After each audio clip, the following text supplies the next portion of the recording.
Hey guys, James here, how's it going? So this will be a response to Glenn, aka All Babies Are Atheists video, a rant on eugenics.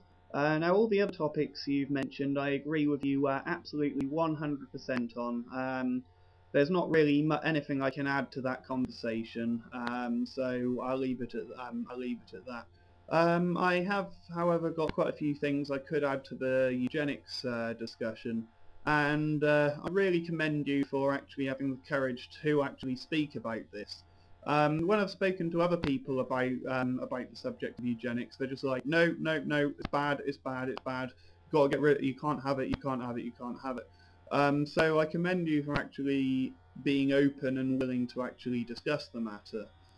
For those of you who don't know, the idea of eugenics was basically to guide human evolution and strengthen us as a species, which I don't think is inherently bad. I don't think any scientific principle is inherently bad. However, eugenics was used for some absolutely atrocious, disgusting purposes in the past, which I think very, very few people could possibly deny. Partially because we knew virtually nothing about genetics at that point. We hadn't even discovered the double helix.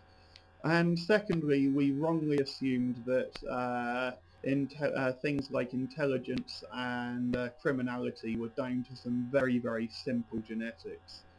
It also really reflected on the bigotry, the racism, the homophobia, and the anti-Semitism which was around at the time.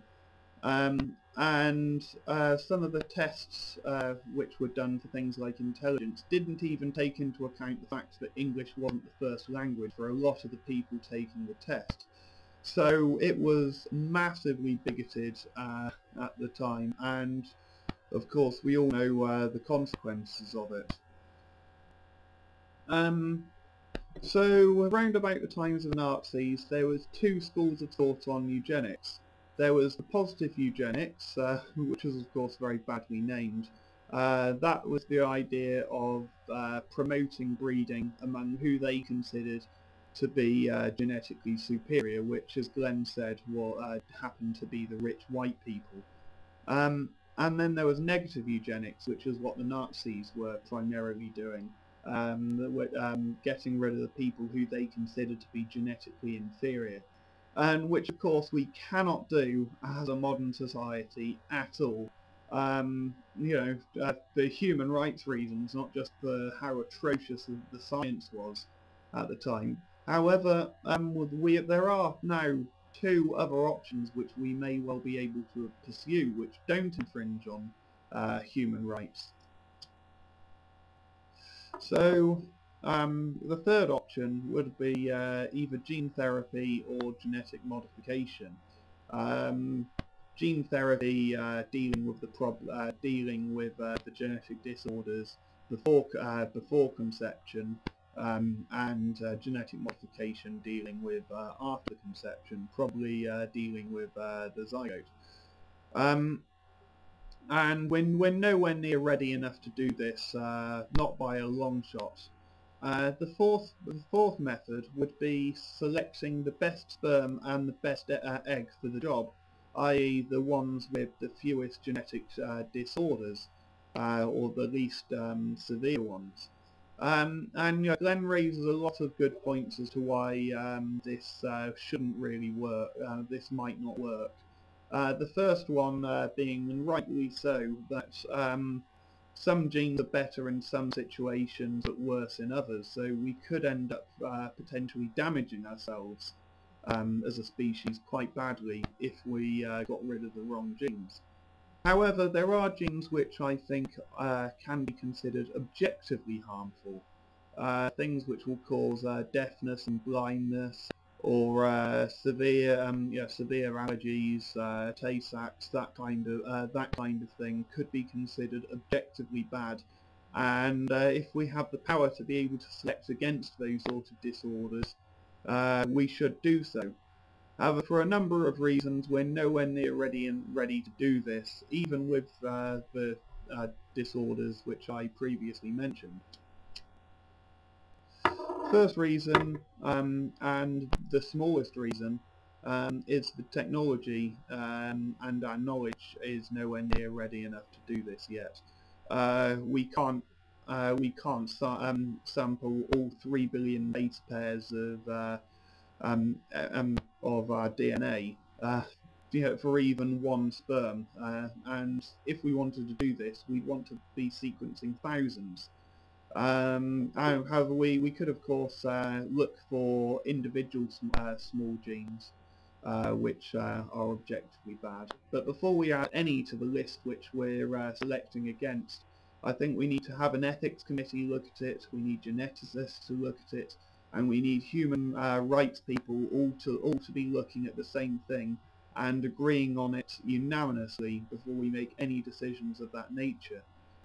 The second thing which I'd like to mention, which I think a lot of people will potentially have overlooked, is that if we don't get the technology cheap enough, then effectively we will be causing what we used to consider positive eugenics again. If this technology is only available to the rich, then we'll be strengthening the genetics of the rich and leaving the poor open to all of these problems again. This needs to be all or nothing. We either need this technology to be available to no one or everyone. Once it gets cheap enough, this should be available to absolutely everyone. And I think it would pay for itself within our lifetimes if we did this. If we're saving trillions on pharmaceuticals because we don't have so many genetic problems, then this technology would pay for itself. Now, I wish it didn't have to come to this, but unfortunately I don't actually see any other long-term choice. Humans have a ridiculously high survival rate, probably higher than any other animal on the planet. And without selective pressures, you're going to see deterioration in fitness. For example, we've lost the ability to produce vitamin C in our own bodies, and bats no longer need their eyesight because there's no longer selective pressures for it. So these genetic disorders are only going to become more and more common. Caring for all disabled people without incorporating this form of eugenics long term is like expecting better public services without raising taxes. Unfortunately, it's completely unworkable. Now, one objection I have heard to this idea is that you'll end up with a scenario like in the film Gattaca. However, I personally think that whether we decide to pursue this or not is not going to change the outcome. With better genetic screening techniques, people are either going to discriminate because of it, or they won't. Regardless of whether we do this, it's either going to happen or it isn't. So I think that's a kind of non-argument. I also can't see the anti-GM people complaining, because we're not genetically modifying, we're simply selecting the best sperm and the best egg. I can't really see much religious objection to this either, because it's not a form of contraception. Now, I could sugarcoat the concept and call it designer babies, or I could call it selective fertilization, or something like, or any other euphemism like that. But I'm going to call it what it is, and it is eugenics at the end of the day. I trust you very much, Glenn. I'm sure that you will, if you do object to what I'm proposing, that it will be very objective and you're not going to take me out of context. But because I'm talking about eugenics, people are going to take me massively out of context, and people are going to probably call me a Nazi. So for that reason, I feel that I need to clarify my position.